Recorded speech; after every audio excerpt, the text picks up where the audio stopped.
आवाज नहीं आनी चाहिए, सुन नहीं रहे आगे।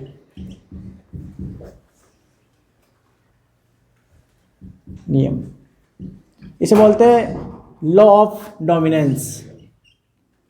लॉ ऑफ डोमिनेंस, डोमिनेंस का मतलब होता है प्रभाविता। अब क्या होता है, जैसे हम मान लो कि ये टी है ना, इसका मतलब टॉल होता है लंबा। एक लंबा पादप है, एक बौना पादप है, ठीक है, बौना पादप, दोनों समयुग्मी। अब ये समयुग्मी क्या है, विषमयुग्मी क्या है, ये तो चैप्टर पढ़ना है, तो यही तो है आनुवंशिक शब्दावली। तो इसमें हम मान लो कि ये तो है इसके पी। अब पी का मतलब क्या अभी बताएंगे, यानी पेरेंट्स होता है, जनक होते हैं। इनमें हम गैमेट निकाल लेंगे, मान लो ये गैमेट आ गए, यानी युग्मक आ गए। इनमें हम क्रॉस करवाएंगे तो ये एक पुनेट वैज्ञानिक ने बताया था ऐसे क्रॉस करवाना, इसमें ऐसे नर को दर्शा दो, ऐसे मादा को दर्शा दो, ठीक है, ऐसे इसका इसके साथ क्रॉस करवा दो, इसका इसके साथ करवा दो, इसका इसके साथ करवा दो, और इसका इसके साथ करवा दो। तो इस प्रकार ये F1 PD प्राप्त हो गई। तो मतलब ये भी कुछ समझा नहीं रहा हूँ यहाँ पर, मतलब ये कहता हूँ कि ये जो G आया P आया ये सेम क्या होते हैं, ये F1 क्या होती है, ये आनुवंशिक शब्दावली है। तो इसके फिर हम लिखते हैं लक्षण पर रूप और जीन पर रूप।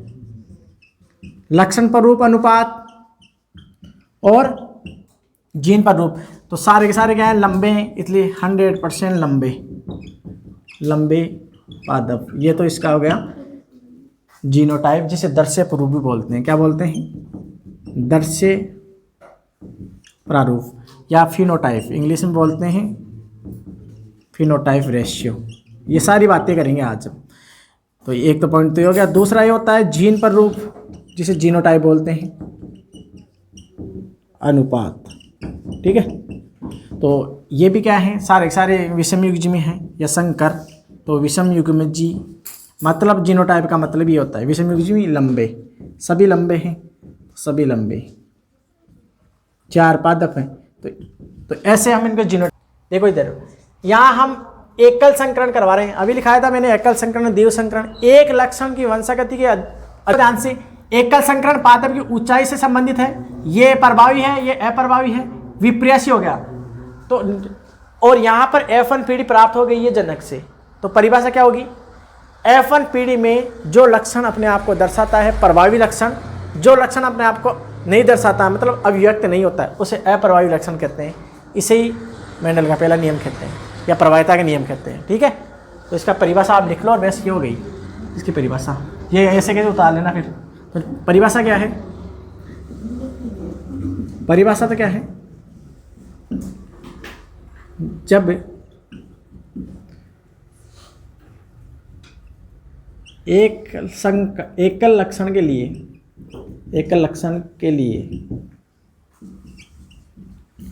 जब एकल लक्षण के लिए दो समयुग्मी है ना, समयुग्मी विप्रेयसी लक्षणों युक्त पादपों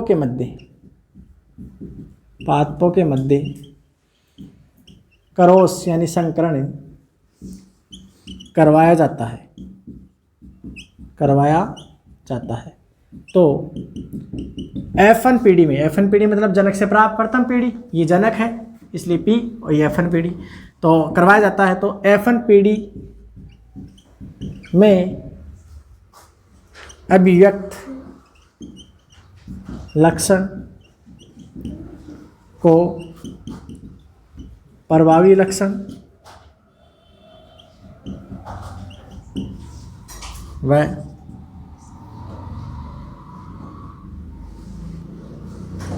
अभिव्यक्त नहीं होने वाले लक्षण को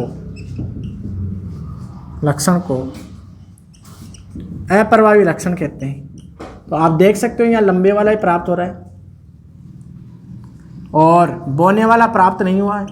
जैसे कई बार आप देखते हैं ना, जैसे कई हो कि दादा दादी, मैं मान लो दादा लंबा है, दादी छोटी है, दादी लंबी है, मान लो एक छोटा है, तो आने वाले जैसे उनके संतान हैं, ठीक है, वो लंबी हो जाती है और एक कुछ बोनी भी हो जाती है। पर हम या मान लो कि दोनों बराबर रहती है, कई बार ये भी हो सकता है।